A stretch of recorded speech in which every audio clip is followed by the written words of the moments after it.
Eu dizia, a seguir devagarinho pela estrada da vida, quem me dera ter como os outros um olhar que espera e um coração que não está sozinho.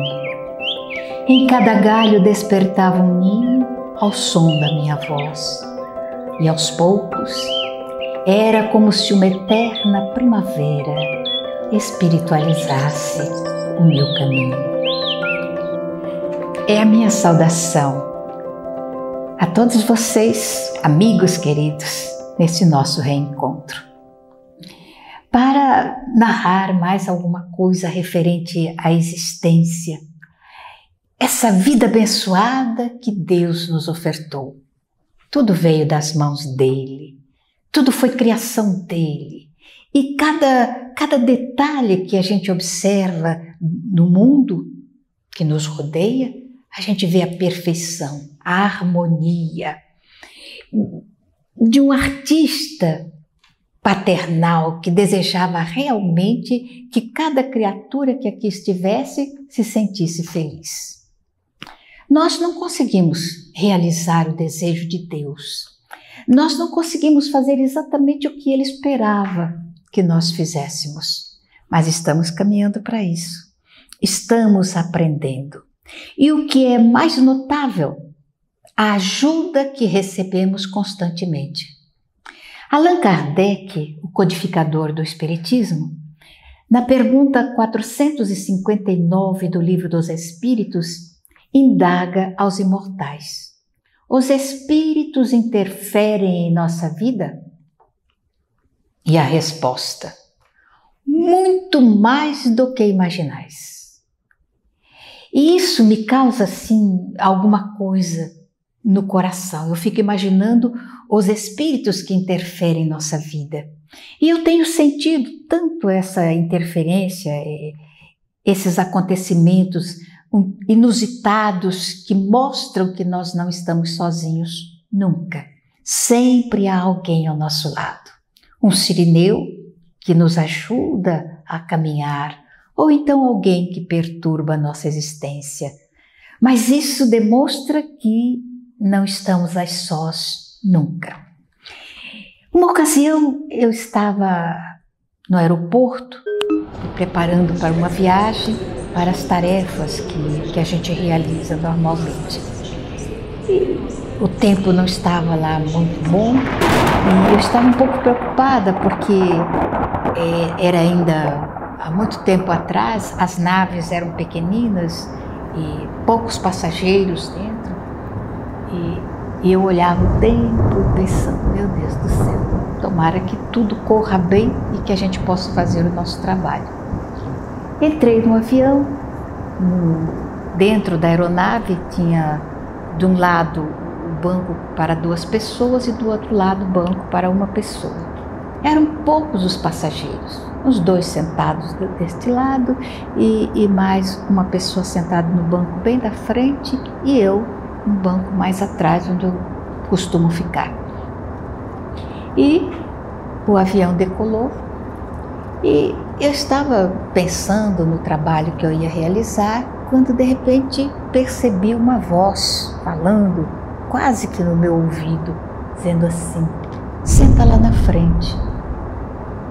Eu olhei para um lado, olhei para o outro, não tinha ninguém. Sorri para mim mesmo e continuei.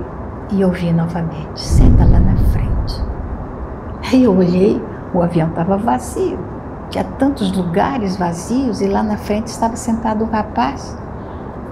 E eu pensei, não tem graça eu levantar daqui e sentar do lado dele. Continuei no meu lugar e ouvi por terceira vez: sente lá na frente. E então, no impulso, eu me levantei e fui e pedi licença e me sentei ao lado do moço. O moço, eu percebi pelo semblante que ele não gostou da companhia e levantou a cabeça e olhou para trás, assintosamente, como me dizendo, com tantos lugares ocupados, nem não eram tantos assim, mas tinha bastante, por que veio sentar exatamente aqui? E eu fiquei firme, um pouco envergonhada, mas fiquei tranquila ali sentada. E de repente a voz novamente, converse com ele. E eu pensei, agora já é demais. Ele não estava se agradando da minha companhia e eu ainda ia puxar a conversa. E a voz novamente, converse com ele. E eu então perguntei, o senhor mora na cidade para onde estamos nos dirigindo? E ele olhou para mim, sério, perguntando sem palavras, né? Mas que coisa, além de se sentar aqui do meu lado, ainda quer conversar comigo? E eu então insisti, né? O senhor faz sempre essa viagem do Rio de Janeiro para essa cidade e tal? E ele disse assim, a senhora está querendo conversar? Eu disse, não, na verdade não. Eu vou dizer a verdade para o senhor, o que é que está acontecendo. Eu estava sentada lá atrás, que é onde eu gosto de sentar, e ouvi uma voz dizendo que eu me sentasse aqui do seu lado. E depois a mesma voz dizendo que eu conversasse com o senhor. Aliás, eu nem sei o que eu vou conversar, mas está pedindo que eu converse. Então, por favor, o senhor converse comigo. Ele falou, mas eu não tenho nada para falar. Eu falei, eu também não tenho, mas a gente inventa. O senhor mora lá? Aí ele deu um meio sorriso e disse, sim, moro.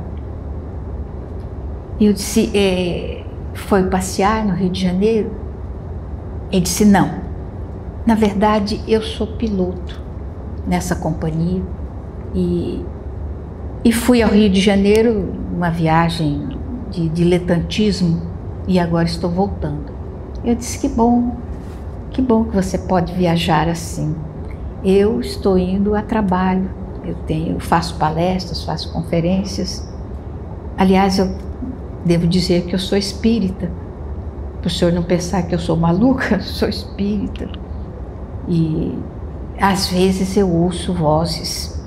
Aí ele disse assim, que coisa interessante isso. E eu falei, vamos conversar, parece que você está triste. Eu estou sentindo que há uma vibração de muita tristeza no seu coração. Por quê? Você é tão jovem. Então eu percebi que aquilo chocou e magoou também. A expressão dele foi de muita tristeza. E ele disse, nada não, são coisas da vida. Eu falei, às vezes as coisas da vida a gente pode consertar. Conversando a gente conserta. Ele disse, não, tem coisas que não tem conserto. Eu falei, vamos tentar? Quem sabe? E ele disse, não, mas a senhora está tentando ser simpática comigo e como eu não a conheço, não sei se vou encontrá-la novamente, eu vou dizer. Eu estou casado há 8 meses e amo a esposa que Deus me deu. O meu casamento foi de muito carinho, um casamento que eu esperei muito. Eu sou piloto, então faço viagens que às vezes demoram um pouco e muitas vezes eu a deixo sozinha. E na semana que passou, eu tinha que fazer essa viagem da minha cidade até o Rio de Janeiro. Saí pela madrugada, ainda estava muito escuro, mais ou menos 3 horas da manhã. Eu me despedi dela e com o coração apertado, só 8 meses de casado. Eu estava sofrendo muito por deixá-la, mas era o trabalho. Nos abraçamos na porta e eu peguei o carro e fui para o aeroporto. Quando cheguei no aeroporto, o tempo não estava muito bom, estava muito carregado, e eu recebi com muita alegria a notícia de que o voo havia sido cancelado. Então eu pensei, vou fazer uma surpresa. Voltar para casa, ela não está me esperando. Vai ser uma surpresa feliz. Porque para mim a felicidade era estar com ela, na nossa casa, o nosso ninho, que a gente havia iniciado há tão pouco tempo, nem 1 ano. Peguei o carro feliz, assoviando, voltei para casa e me surpreendi quando eu cheguei e vi que a luz estava acesa e havia movimento que eu podia ver pela cortina. Eu fiquei um pouco assombrado e acreditei que os meus pais tivessem ido até lá, porque a família dela não é dessa cidade. Então me dirigi, estacionei o carro e, para fazer surpresa, estacionei um pouco distante e fui caminhando para casa. Ouvi risos e pensei, havia música, havia risos, pensei, não seriam os meus pais. O que estaria acontecendo? Sorrateiramente me aproximei e a voz dele ficou embargada. Qual não foi a minha surpresa ao ver, por uma pequena abertura da cortina, que o meu melhor amigo estava lá. E a situação que eu pude perceber através daquele pequeno vão não era de molde a me deixar feliz. Eu constatei que ela me enganava. Voltei. Primeiro eu tive vontade, um ímpeto de abrir a porta e fazer o flagrante. Mas o flagrante já estava no meu coração. Então eu voltei, peguei o meu carro e fui para a casa dos meus pais. E lá eu abri o coração aos meus velhos, contei a eles. E na minha revolta eu disse que iria me desforrar. Eu os mataria. Minha mãe caiu de joelhos e suplicou: meu filho, você é o único filho que eu tenho. Não destrua a nossa velhice. Eu e seu pai depositamos todas as nossas esperanças na sua vida. Perdoa, meu filho. Não posso, mãe. Não posso perdoar. Eu via papai chorando e a minha mãe ali. E eu então me ergui e disse: eu vou viajar, eu vou para o Rio. Ficarei um tempo maior do que eu pretendia ficar. E quando eu voltar, eu resolvo o que vou fazer. Papai então não permitiu que eu dirigisse. Pegou o carro e me levou ao aeroporto. E mais tarde eu pude pegar uma outra aeronave e vim para o Rio. Fiquei no hotel, me decidindo. A luta estava dentro de mim. Não posso aceitar. Eu vou matá-la. Vou matar os dois. Não posso aceitar que isso fique sem um pagamento devido. E resolvi adquirir uma arma. E estou voltando para a cidade. E estava aqui sentada, digerindo tudo o pensamento de destruição que estava na minha cabeça. E eu estava tão perdido nos meus pensamentos e imaginando a cena, como eu iria me comportar, o que eu iria fazer, quando a senhora veio e se sentou ao meu lado. E eu não sei porquê, senti uma coisa boa, como se um peso saísse das minhas costas. E ao mesmo tempo fiquei irritado, porque o avião está vazio e eu queria ficar sozinho, e a senhora veio e se sentou do meu lado. A senhora falou e a sua voz caiu nos meus ouvidos, como se estivesse desbloqueando alguma coisa que ali estava. Mas eu me aborreci, me irritei. E a senhora continuou falando. E eu não sei porquê, de repente eu resolvi abrir o coração, contar para a senhora o meu drama. Mas eu estou envergonhado também.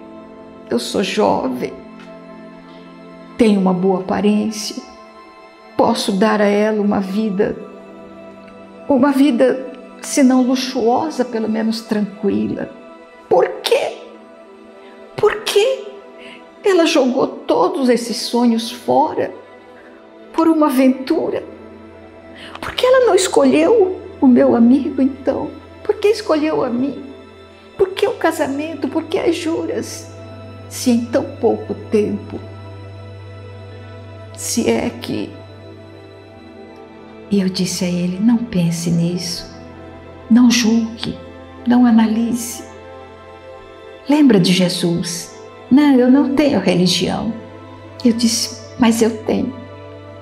Então eu quero lhe oferecer um pouco da minha religião. Jesus disse que nós não deveríamos julgar as pessoas, nem condená-las. Não temos esse direito.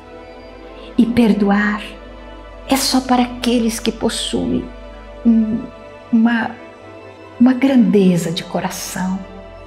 É só para aqueles que realmente superaram a situação do homem selvagem de ontem para o homem racional de hoje. Eu vejo pela sua conversa que você é uma pessoa racional, é uma pessoa culta. Então, não magoe os corações que amam você. Coração que ama, ela não me ama. Eu disse, eu me refiro aos 2 velhinhos que na certa estarão esperando por você no aeroporto. É verdade, eu liguei para a mamãe e disse a ela que eu estava voltando. E ela me perguntou, então, meu filho? Eu disse, não mudei de ideia. Ela não disse mais nada e eu desliguei o telefone. Naturalmente, eles devem estar me esperando. E eu disse, não magoe, não machuque esses 2 corações que amam você.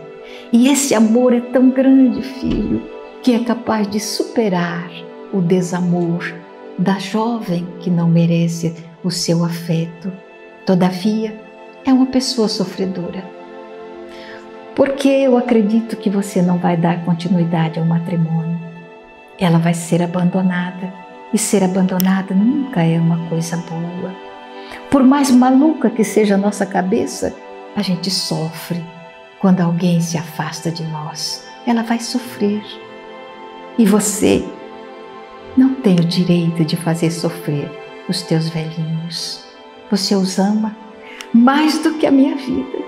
Eu falei, essa vida que você está jogando fora, que não vale nada para você. Ele disse, não pode ser assim. Realmente não pode. Ela carregou você na sua intimidade por 9 meses. Depois continuou carregando durante vários anos. E ainda continua aguardando a cada viagem sua o seu retorno para estender os braços. Como ela não pode carregá-lo mais, ela vai estreitá-lo no peito para dar a você a ternura do seu coração. Os 2 velhinhos que estão esperando. Ele chorava e eu também. Os dramas da vida são assim. Quantos dramas que se multiplicam. E a gente se pergunta, por quê? Parecem todos tão iguais. Quantas criaturas são infiéis, não se preocupam com os sentimentos do outro e entram pelas estradas equivocadas da infidelidade, abrindo diante de si um despenhadeiro onde despencam e são infelizes. Não vale a pena.